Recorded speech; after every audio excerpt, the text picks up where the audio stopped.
Thank you.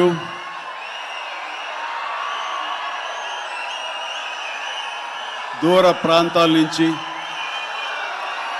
ఇక్కడ ఈ city నుంచి, చుట్టుపక్కల నుంచి, 2 రాష్ట్రాల్లోనే కాకుండా ఇతర రాష్ట్రాల నుంచి కూడా వచ్చేటువంటి ప్రతి ఒక్కరికి, మా మెగా ఫ్యాన్స్ అందరికీ హృదయపూర్వక నమస్కారం. అలాగే మీకు నూతన సంవత్సర శుభాకాంక్షలు, అలాగే ముందస్తుగా సంక్రాంతి శుభాకాంక్షలు.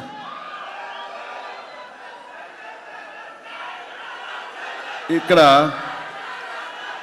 నా మిత్రుడు, సోదర సమానుడు, అత్యంత ఆప్తుడు వెంకీ, ఆయనతో చేయటం అన్నది నాకు చాలా ఎక్సైటింగ్ ఉంది. దాని గురించి తర్వాత మాట్లాడతాను. ముందుగా ఏంది వెంకీ సంగతి అంటే అదిరిపోద్ది సంక్రాంతి అని. ఏంది బాసు సంగతి అంటే మనదే కదా సంక్రాంతి అని, ఇరగదిద్దాం సంక్రాంతి అని అంటాం. ఇక్కడ ఈ సందర్భంగా ప్రత్యేకించి మనదే కదా సంక్రాంతి, ఇరగదిద్దాం సంక్రాంతి అనేది కేవలం మన శంకర వరప్రసాద్ గారిదే కాదు. ఈ సంక్రాంతి మొత్తం మన తెలుగు పరిశ్రమది అవ్వాలని మనస్ఫూర్తిగా కోరుకుంటున్నాను. అందరికీ డార్లింగ్, ఇందా మన అనిల్ చెప్పినా, ఎవరు చెప్పినా, ప్రభాస్ రాజా సాబ్ కానీ, అన్నయ్య అంటూ ఆప్యాయంగా పిలిచే నా తమ్ముడు రవితేజ సినిమా కానీ, అలాగే మా ఇంట్లో సరదాగా తిరుగుతూ చిన్నప్పటి నుంచి పెరిగినటువంటి శర్వానంద్, నారే నారే నడుమ మురారి కానీ, నాకు గురువుగా నన్ను భావిస్తూ నా శిష్యుడిగా ఉన్న నవీన్ పోలిశెట్టి, వీళ్ళందరి సినిమాలు కూడాను ఈ సంక్రాంతికి సూపర్ హిట్ అవ్వాలని, తద్వారా వాళ్ళకి విజయం లభించడమే కాదు, తెలుగు సినిమా పరిశ్రమకు, నిర్మాతలకు, బయ్యర్లకి, వీళ్ళందరూ కూడా సుభిక్షంగా ఉన్నప్పుడే అదే నిజమైన సంక్రాంతి. ఆ సంక్రాంతి కావాలనే కోరుకుంటున్నాం, జరుగుతుందని ఆశాభావన వ్యక్తం చేస్తారు. అది మీరు ఇచ్చి తీరుతారన్నటువంటి ప్రగాఢ నమ్మకం అయితే నాకు ఉన్నది. ఈ 2026 సంక్రాంతి తెలుగు పరిశ్రమ మర్చిపోకూడదు. అలాంటి సంక్రాంతి మీరు మాకు ఇవ్వాలి. ఎందుకంటే ఇక్కడ ప్రతి cinema comedy genre, family genre తోటి, ఎంటర్టైన్మెంట్ జోనర్ తోటి పర్ఫెక్ట్ సంక్రాంతికి వచ్చే సినిమాలు ఇవన్నీ, సంక్రాంతికి నచ్చే సినిమాలు ఇవన్నీ. కాబట్టి ఈ సంక్రాంతి అన్ని సినిమాలు బాగా ఆడతాయి అనుకుంటున్నాను. ఆడేలా చేసే బాధ్యత మీది. దయచేసి అన్న సినిమాల్ని థియేటర్కి వెళ్ళే చూడండి, థియేటర్లోనే ఆస్వాదించండి, అలాగే మీరు ఆశీర్వదించండి కూడాను. ఆల్ రైట్, ఇక అది ఆ పక్కన పెడితే, చాలా కాలం క్రితం మా దర్శకేంద్రుడు రాఘవేంద్ర గారు ఎప్పుడో మాట్లాడుతుండేవారు, బాబాయ్ నీకు అనిల్ రావుపూడి సినిమాలు ఎన్ని చూసావో తెలియదు కానీ అతని కామెడీ టైమింగ్ కానివ్వండి, అతను హుషారు కానివ్వండి, చూస్తుంటే నాకు మళ్ళీ మీతోటి అతను చేయగలిగితే ఆ ఇద్దరి కాంబినేషన్లో వచ్చేటటువంటి సినిమా అసలు వేరే లెవెల్లో ఉంటుంది. ఐ విష్ మీరు త్వరగా చేయాలని, కలవాలని నేను కోరుకుంటున్నాను. అది ఎప్పుడు వస్తుందో ఏంటో తెలియదు. ఎన్నో సంవత్సరాల క్రితం అన్నారు, కానీ సరిగ్గా ఈ సంవత్సరం బిగినింగ్లోనే ఆయన చేతుల మీదగానే క్లాప్ కొట్టి ఈ సినిమా ప్రారంభించారు.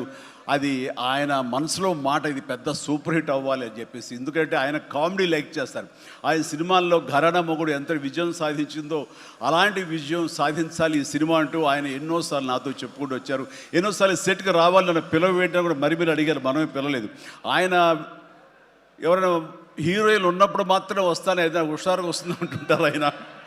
అది కుదరలేదు ఎందుకో. బట్ ఏమైనా సరే ఈ సినిమా కథ కుదిరింది అని సంక్రాంతికి వస్తున్నాం తర్వాత అనిల్ రావుపూడి నా దగ్గరకు వచ్చి కథాంశం చెప్పినప్పుడు చాలా బాగుంది, ఫ్యామిలీ టచ్ ఉంది, సెంటిమెంట్ ఉంది, చిన్నపిల్లలతో నాకు అటాచ్మెంట్ ఉంది, చాలా హృదయంగా ఉంది, హార్ట్ టచింగ్ సీన్స్ ఉన్నాయి. ఇలాంటి సినిమాకి ఆ కామెడీ జోనర్ సినిమా కలిస్తే కనుక నీ స్టైల్లో చాలా బాగుంటుంది. నాది ఒక ఎస్పీజీ క్యారెక్టర్ కాబట్టి ఇది నేను కొంచెం వైవిధ్యంగా డిఫరెంట్గా చేస్తే కనుక డెఫినెట్లీ బాగుంటుంది. డిజైన్ చేద్దామంటే అస్సలు వైవిధ్యం వద్దండి. మీరు ఏ సినిమాలు అయితే గతంలో చేశారో ఏ దొంగ మొగుడు, ఘరణ మొగుడు, రౌడీ అల్లుడు, అన్నయ్య, ఇలాంటి సినిమాలు ఏవైతే ఉన్నాయో, ఇది చంటబ్బాయి, నాకు అలా ఉంటే చాలు. ఎందుకంటే అలాంటివి అప్పట్లో జనం చూశారు. వాళ్ళందరూ ఇప్పుడు చాలా పెద్దవాళ్ళు అయిపోయారు. వాళ్ళకి అది గత స్మృతులు, చాలా తీపి జ్ఞాపకాలు. ఇప్పుడున్న జనరేషన్ మీరు అవి ఎలా చేస్తారో కూడా వాళ్ళకి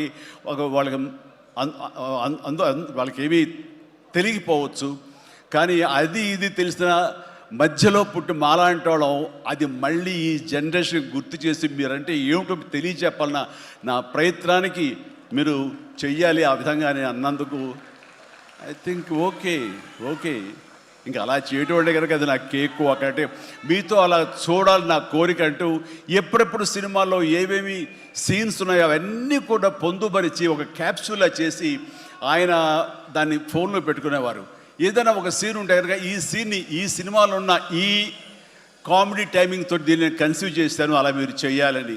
అండ్ ఈ సీను ఈ సినిమాలో ఫలానా సినిమాలో ఘరణ మొగుడులాగా ఇలాగా వైఫ్ తోటి మీరు కన్సీవ్ చేసి అలా చేయాలంటూ చాలా చక్కటి హోంవర్క్ చేసుకుని నా బాడీకి నాకు ఏది కంఫర్టబుల్లో ఆ విధంగా తను ఆ సీన్స్ని కన్సీవ్ చేసుకుంటూ చాలా చాలా సరదాగా చేసుకుంటూ వచ్చాం. ఈ సినిమాలో నవీన్ మన అనిల్తో చేయటం అనేది నాకు ఒక చక్కటి ఎక్స్పీరియన్స్. అంటే ఈ ఎక్స్పీరియన్స్ ఎలాంటిది అంటే సినిమా షూటింగ్ అయిపోయిన ఆఖరి రోజున చాలా ఎమోషనల్గా ఫీల్ అయ్యాను నేను. ఎందుకంటే ఏదైనా ఒక సినిమా అయ్యిందంటే అబ్బా చాలరా అయిపోయింది, ఇంక చాలు, గుమ్మడిగా కొట్టేస్తారు, ఇంక మనం వేరే సినిమా షిఫ్ట్ అయిపోవచ్చు అన్న ఆ మూడ్లో ఉంటాం. కానీ సినిమా అయ్యే రోజున ఆఖరి రోజు అయితే కనుక నేను ఈ కాలేజీ వదిలేసి వెళ్ళిపోయి ఆఖరికి చూడండి ఫేర్వెల్ పార్టీ అప్పుడు అందరూ ఒకళ్ళొకరు ఎమోషనల్గా ఉంటారు. వేరే మళ్ళీ ఎప్పుడు కలుస్తారో ఎలా కలుస్తారో తెలియని పరిస్థితి. అలాంటి ఎమోషన్ ఎందుకో లోనయ్యాను. అది నాకు ఎప్పుడు అంతకుముందు అనుభవంలో రాలేదు, ఎప్పుడు లేదు నాకు. అలాంటి ఫీలింగ్ వచ్చింది. అనిల్ ఏంటంటావు అనిల్ అని. ఏమో సార్ నాకు అదే ఫీలింగ్ ఉందండి.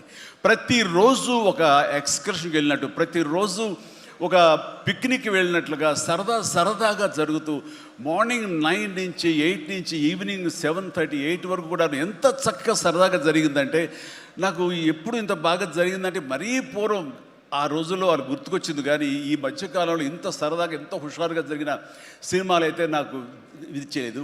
దానికి ప్రధానమైన కారణం సీన్ కానివ్వండి, అది మేము చేసే విధానం అయితే ఉండొచ్చు, కానీ మా చేత నడిపించిన విధానం, అందరినీ అంత సరదాగా పెట్టినటువంటి అట్మాస్ఫియర్ క్రియేట్ చేసినట్టు ఇది కేవలం అనిల్ రావిపూడికి మాత్రమే చెందుతుంది. అండ్ ఎక్కడ ఏది టైం తెలియనివాడు, ప్రతి ఒక్కరిని on the screen off the screen హుషారుగా ఉంచుతాడు. ఇలాంటి డైరెక్టర్లు దొరికితే కనుక ఎవరైనా సరే ఇలాంటి క్యారెక్టర్స్ చాలా ఈజీగా చేసేయగలరు.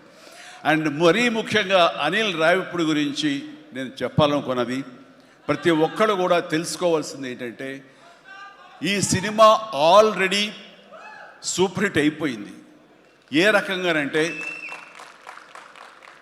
బడ్జెట్ పరంగా విత్ ఇన్ ది లిమిట్, అలాగే డేస్ పరంగా అనుకున్న దానికంటే తక్కువ రోజుల్లో ఇది అత్యద్భుతంగా తీయగలిగాడు. ఒక సినిమా సూపర్ హిట్ అయిందని ఎలా చెప్పగలవంటే డైరెక్టర్ మొత్తం తన గ్రిప్లో ఉంచుకుని అది బడ్జెట్ దాటనివ్వకుండా విత్ ఇన్ ది టైం చేయగలటం అనేది ఆ సినిమాకి అది మొదటి సక్సెస్. ఎన్ని సినిమాలు ఈ రకంగా ఉన్నాయో చెప్పండి అంటే చాలా తక్కువగా మనం లెక్క పెట్టుకోవాలి. ఆ రకంగా ఇది మొదటి విజయం సాధించింది. రెండో విజయం రేపు 12వ తారీఖున ప్రజల ముందు మీరు నిర్ణయిస్తారు ఎంత ఘన విజయం మీరు మాకు ఇస్తారు అన్నది. ఇక ఈ సినిమా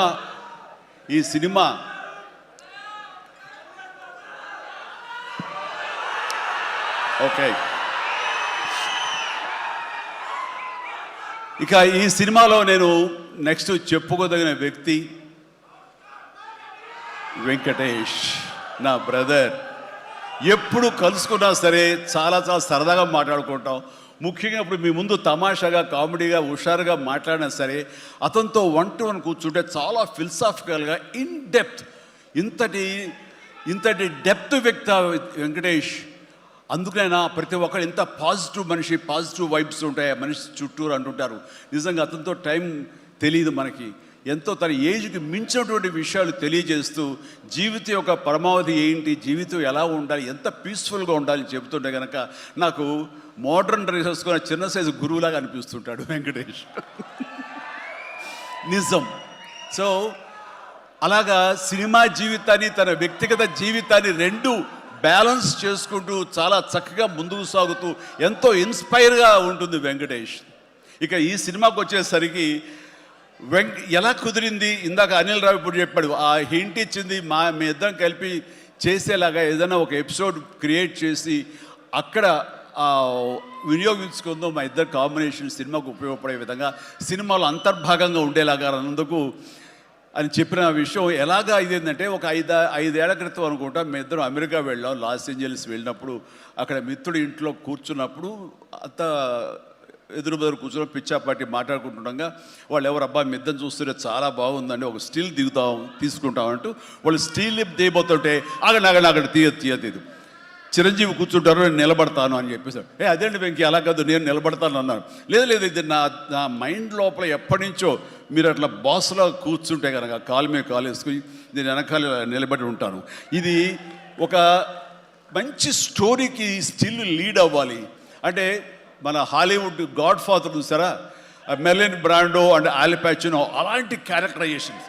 వెంకీ నువ్వు వెళ్ళి వాడు నరుకురా అంటే నువ్వు వెళ్ళి మ్యాసగా నరికి వచ్చేస్తారు అంటే తనకి ఎప్పటి నుంచి ఉందో అలాంటి జోనర్ సినిమా చేయాలి, మా ఇద్దరు కాంబినేషన్లో చేయాలన్న కోరిక ఉందో ఆయన వ్యక్తపరిచేసరికి నేను చాలా ముచ్చటపడిపోయాను. అదేవిధంగా స్టిల్స్ కూడా మేము దిగాము, అది ఎవరు లీక్ చేస్తారో నేనైతే లీక్ చేయలేదు, అది బయటకు వెళ్ళిపోయింది ఆ స్టిల్స్. అండ్ అలాగా అది నా మైండ్లో పడేసరికి అప్పటి నుంచి ఈ అవకాశం ఈ సినిమాలో వస్తుంది. ఆల్రెడీ వెంకీతోటి తన మంచి సినిమా ఇచ్చాడు అనిల్ రావుపూడి, తను మాత్రమే ఇద్దరిని జస్టిఫై చేయగలడు, ఇద్దరికి న్యాయం చేయగలడు అనే ఉద్దేశంతో నేను తనకి హింట్ ఇచ్చినందుకు దాన్ని అత్యద్భుతంగా డిజైన్ చేశాడు. ఎలాగంటే ఇద్దరు దీంట్లో చెప్పలేవే లీక్ చేస్తాను భయంగా ఉంది, ఎందుకంటే ఇలా వదిలేస్తే మొత్తం స్టోరీ అంతా డైలాగ్ చెప్తాను నేను, అది బాగుండదు, మీకు అక్కడ థియేటర్లో చూసి ఎంజాయ్ చేయండి, అంత బాగుంది. అయితే వెంకితోటి నేను సినిమా షూటింగ్ చేస్తున్నట్లు లేదు, ప్రతిరోజు ఇద్దరు పిచ్చిగా చేసావు, ఎంత ఎంజాయ్ చేసావంటే మీకు వీళ్ళు సినిమా యాక్టింగ్ చేసేట్టు ఉండదు, ఇద్దరు కలిపి అల్లరి కుర్రవాళ్ళలాగా ఆ సెట్లో చేసావు, అదే క్యాప్చర్ చేశాడు, అది బాగా పండుతుంది. రేపు మీరు కూడా థియేటర్స్లో దాన్ని మీరు ఆస్వాదిస్తారు, డెఫినెట్గా ఎంజాయ్ చేస్తారు. And definitely I mean last phase వచ్చేసరికి సినిమా ఎక్కడికో లేచిపోతుందంటలో ఎలాంటి సందేహం లేదు. అండ్ ఆ రకంగా ఈ సినిమాకి తన వంతు పార్ట్గా, తన వంతు బాధ్యతగా తను ఒప్పుకున్నందుకు, మేము అడిగినందుకు తను ఒప్పుకున్నందుకు, ఈ సినిమాకి పూర్తి స్థాయి న్యాయం చేసి ఈ సినిమా మరో లెవెల్కి చేరుకోవడానికి దోహదపడిన వెంకటేష్కి మనస్ఫూర్తిగా సభాముఖంగా నా ధన్యవాదాలు చెప్తాను. ఏంది వెంకీ అంత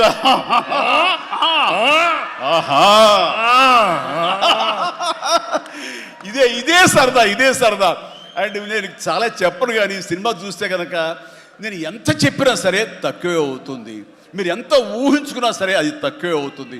సినిమా చూడండి, మేము చేసినటువంటి 18 రోజులు అనుకుంటా చేశారు వెంకీ. ఈ 18 రోజుల్లో ఒక 7-8 రోజులు సీన్స్, ఒక 5 రోజులు 6 రోజులు సాంగ్, ఇంకా 2 days చిన్న ప్యాచ్ వర్క్. ఈ రోజుల్లో ప్రతిదీ ఎంత అంటే ఇంకా ఎంజాయ్ చేశారు, ఇది షూటింగ్ చేసినట్టు అనిపించట్లేదు. ప్రతి సినిమా ఇలాగే ఉంటే ఎంత బాగుంటుందా అని అనిపిస్తుంది నాకు. అందుకని మనస్ఫూర్తిగా సభాముఖంగా అందరి సమక్షంలో వెంకటేష్కి ఇది మన ఇద్దరి మధ్య ధన్యవాదాలు తెలియజేస్తూ, ఇది మచ్చు తురక. ఇందాక అనిల్ రావిపూడి అడిగినట్లుగా ఈ కాంబినేషన్ ఫుల్ ఫ్లెడ్జ్డ్గా ఎప్పుడు దొరుకుతుందంటే వెంకీ నేను రెడీ. అండ్ అనిల్ రావిపూడి ఎవరో ఎందుకు, ఈ అవకాశం నువ్వే తీసుకుని ఖచ్చితంగా నువ్వు స్టోరీ రాసుకో. మేము ఇద్దరం ఇదే ప్రాణం పెట్టి, ఇదే హుషారు పెట్టి, ఇదే గిలిగిద్దలతో మీకు సినిమా చేసి పెడతాం. కానివ్వండి, ఎప్పుడు వస్తుందో తెలియదు. తర్వాత అలాగే నయనతార ఈ సినిమాలో ఏం చేశాడో, ఎలా ఒప్పించాడో కానీ మన అనిల్ రావిపూడి. అంతకుముందు 2 సినిమాలు చేశాను, తెలుగు గాడ్ ఫాదర్ కానివ్వండి, లేకపోతే సైరా కానివ్వండి. ఆ సినిమాలో తను చాలా గుమ్మరంగా ఉంటుంది, తన పని చేసుకుంటుంది, డిగ్నిఫైడ్గా ఉంటుంది, వెళుతుంది. కానీ మళ్ళీ అసలు ఈ సినిమాలో అయితే ఎంత సరదాగా కలిసిపోయిందో, ఓ ఫ్యామిలీ గర్ల్ లాగా మాతో కలిసిపోయి మా కుటుంబ సభ్యురాల్లాగా తను ఉండి ఎంత సరదాగా చేసిందో. నేను అన్నారు ఏంటి అనిల్ ఏం చేసిందో, ఏం మాట్లాడావు, ఏం కన్విన్స్ చేసావు, తను ఇవన్నీ ఒప్పుకోవడం ఏంటి, ప్రపోజ్కు రావడం ఏంటి, అడగగానే తను చాలా రెచ్చిపోయి అసలు నయనతార నుంచి కొత్త నయనతారలా కనబడి చేసావు, ఏం చేసావంటే అడగండి సార్ కొనుక్కొని అంతే. అంటే నా ఉద్దేశం అటు ఇటు తిరిగేదిరా. ఏం చేశాడో తెలియదు కానీ డెఫినెట్లీ ఆ అమ్మాయి అంత ఇష్టపడుతుంది. అండ్ నయనతారని అంత ఇదిగా గుడ్ హ్యూమర్లో పెడతాడు, సరదా కబుర్లు చెప్తాడు. అండ్ తను పని చేసుకుని సీరియస్గా ఉండే మనిషి కాదు కాబట్టి వాళ్ళు కూడా అంత ఇదిగా లైక్ చేస్తారు. కాబట్టి తను ఏది అడిగినా వెంటనే ఎలాంటి ఇన్హిబిషన్ లేకుండా వాళ్ళు ఒప్పుకుంటారు. అదే జరిగింది, అంత గుడ్ హ్యూమర్లో పెట్టాడు కాబట్టి ఈ సినిమాకి ఆ అమ్మాయి యాడెడ్ అట్రాక్షన్ అయ్యింది. నయనతార ఇందులో కనిపించిన తీరు కానీ, తను చేసిన విధానం కానీ, ఆ సోఫిస్టికేషన్ యాక్టింగ్ కానీ, భారీగా తను నటించి మెప్పించింది కానీ వావ్ బాగుంది. అంటే ఆ అమ్మాయే లేకపోయి ఉంటే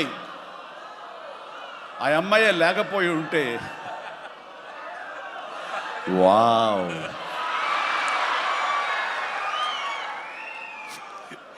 ఇది కూడా క్యాప్చర్ చేశాడు. ఈ వావ్ ఎక్కడొస్తో మీకు సినిమా చూస్తే తెలుస్తుంది. లీక్ చేసేసాను. All right. సో ఆ అమ్మాయి నయనతార తోటి అంత బాగా చేయించాడు.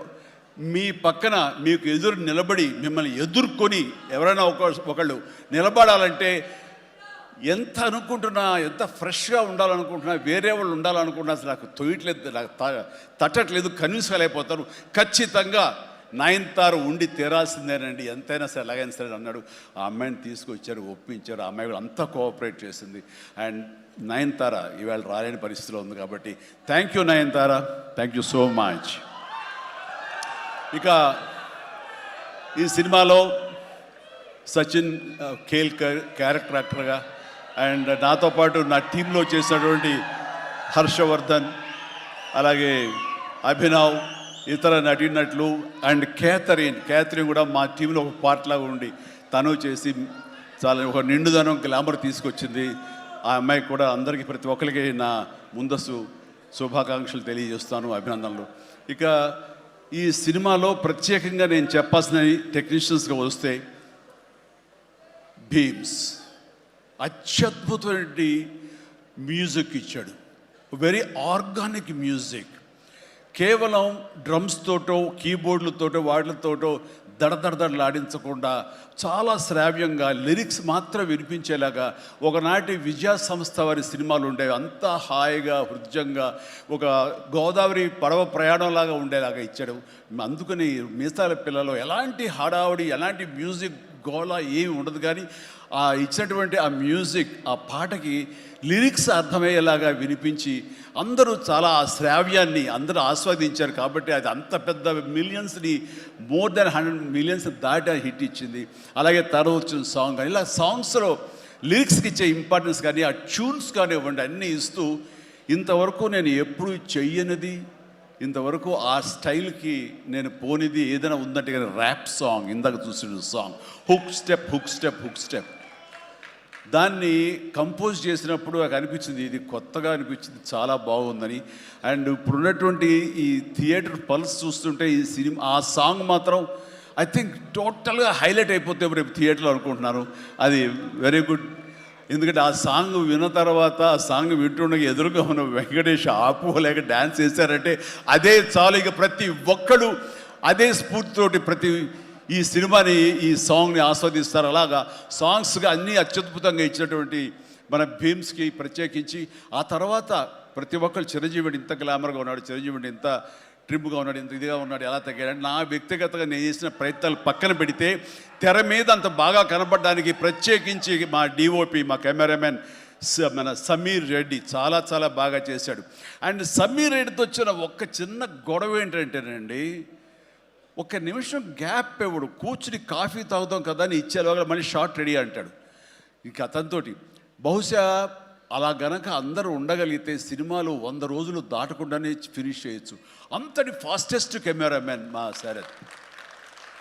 అతను ఉన్నాడు కాబట్టి ఈ సినిమా 80-85 రోజుల్లో ఫినిష్ అయ్యింది. కాబట్టి ఆ credit goes to Sameer Reddy. ఇంత ఫాస్ట్గా అయినందుకు, విత్ ఇన్ ద బడ్జెట్ అయినందుకు, ఖర్చు కూడా చాలా తక్కువ. ఇలాంటి కెమెరామెన్ను మిగతా అందరూ ఉండగలిగితే కనుక చాలామంది ప్రొడ్యూసర్స్కి ఖర్చు తగ్గుతుంది. అండ్ అట్లాగే ఇక సమీర్, థ్యాంక్ యూ సమీర్. అందరూ బయట పొగుడుతుంటే కనుక నేను మనసులో నిన్ను పొగుడుకున్నాను. కాబట్టి థ్యాంక్ యూ సో మచ్ ఇంత గ్లామర్గా చూపించినందుకు. ఇక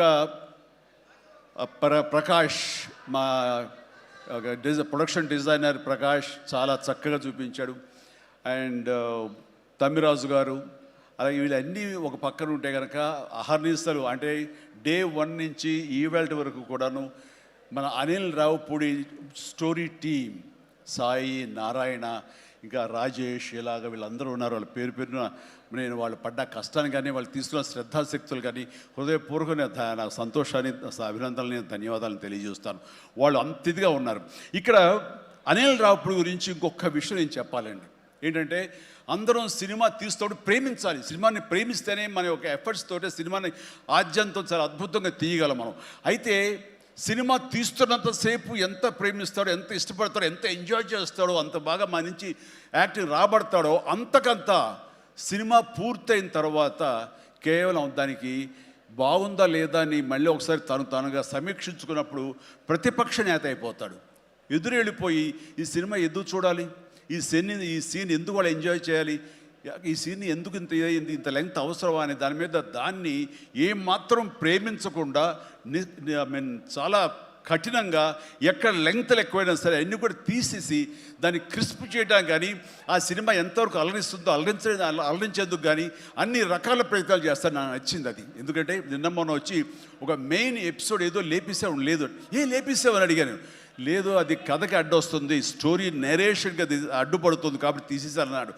అలా తీయాలంటే గట్స్ కావాలి. ఎంత కొంత అన్ని రోజులు ఎఫర్ట్ చేసాము, అది అవసరమా, అది వాళ్ళు తీసేసి ఏమనుకుంటారు, ఎలాంటి ఇది లేకుండా ఖచ్చితంగా నిష్కర్షగా దాన్ని తీసి అవతల పడేసాడు. దానివల్ల సినిమా పేస్ పెరిగిపోతుంది, సినిమా పరిగెడుతుంది, అండ్ ఎక్కడ ఆగట్లేదు, ఆలోచింప చేసుకునే విధంగా ఉండదు, ఎంజాయ్ చేయడం తప్ప. ఆ రకంగా సినిమాని ఎంత ప్రేమించి చేస్తామో ఆ తర్వాత అది ఫైనల్ వెర్షన్ బిఫోర్ ఆడియన్స్ దగ్గర వెళ్ళేటప్పుడు మనమే దాన్ని క్రిటిసైజ్ లాగా, క్రిటిక్ లాగా దాన్ని మనమే ప్రతిపక్ష హోదాలో ఉండి దాన్ని అన్ని రకాలుగా ట్రిమ్ చేసుకోగలిగితే అన్ని సినిమాలు చాలా బాగుంటాయని అనుకుంటున్నాను.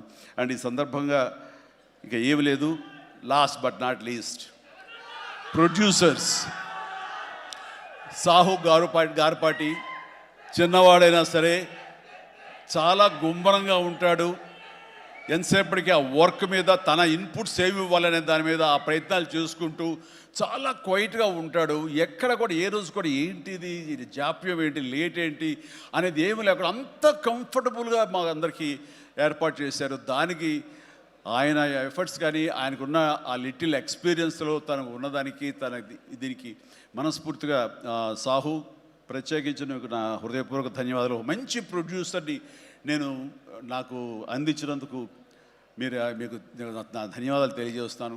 అండ్ అలాగే ఇంకా నా బిడ్డ సుష్మిత,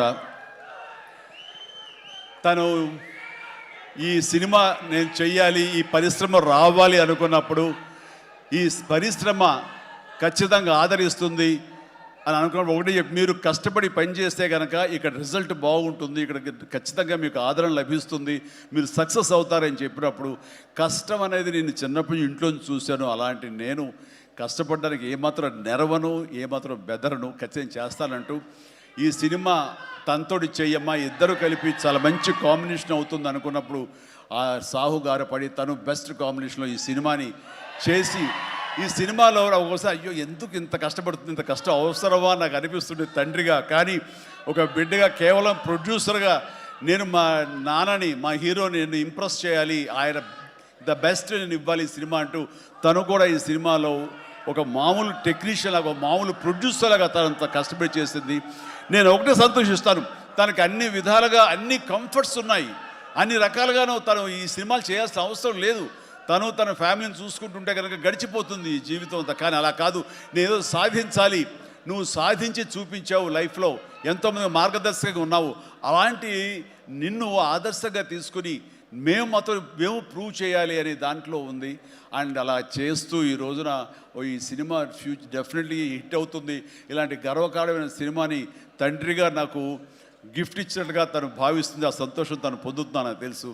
అండ్ అలాగే కాకుండా ఈ రోజున ఈ పరిశ్రమలో నాకు చేదోడు వాదోడుగా ఉంటూ, నాకు భుజం కాస్తూ, అన్ని రకాలుగా నాకు అండదండలు అందిస్తూ, నాకు మరో బిడ్డ అనిపిస్తూ, అండ్ ఇంటికి పెద్దదైనందుకు ఆ పెద్దరికాన్ని తను సొంతం చేసుకుంటూ నాకు అన్ని విధాలుగా చేదోడు వాదోడుగా ఉంది. అది థ్యాంక్ యూ పాప. అందరి ముందు ఇటు పక్కన అమ్మ ఇటు పక్కన ఉంది. ఇది రామ్ చరణ్తో పాటు నాకు మరొక బిడ్డ, అలాగే మా చిన్న పాప కూడా అక్కడ టీవీ చూస్తుంటేమో. థ్యాంక్ యూ నాన్న. ప్లీజ్ ఇదే రకంగా ఉండండి, ఇదే కష్టాన్ని నమ్ముకోండి.